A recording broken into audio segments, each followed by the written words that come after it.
कोई जवाब नहीं मिला। No, in fact, Prime Minister was shell shocked. He was in shock and there was no answer. एक जवाब नहीं दिया प्रधानमंत्री जी ने। राहुल गांधी ने प्रधानमंत्री नरेंद्र मोदी पर हमला अब और तेज कर दिया है। उन्होंने पहले संसद में गौतम अडानी से संबंधों को लेकर हमला किया था, लेकिन बाद में प्रधानमंत्री मोदी द्वारा राहुल गांधी के सरनेम को लेकर की गई टिप्पणी पर अब फिर से राहुल ने उन पर निशाना साधा है। राहुल गांधी ने सवाल किया कि प्रधानमंत्री ने लोकसभा में उनसे पूछे गए सवालों का जवाब क्यों नहीं दिया, बल्कि उनके उपनाम की बात छेड़ दी। राहुल गांधी ने संसद में अडानी समूह पर दिए गए उनके भाषण को संपादित किए जाने पर जमकर निशाना साधा।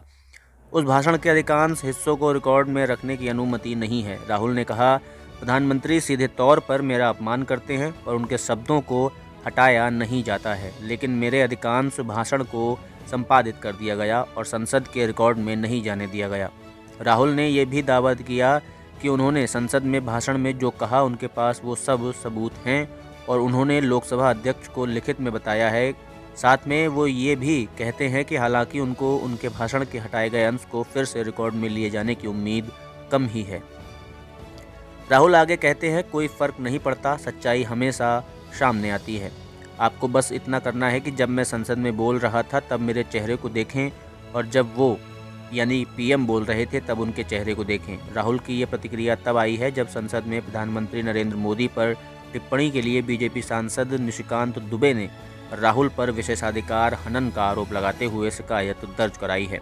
राहुल को बुधवार तक लोकसभा सचिवालय को उस नोटिस का जवाब देने के लिए कहा गया है।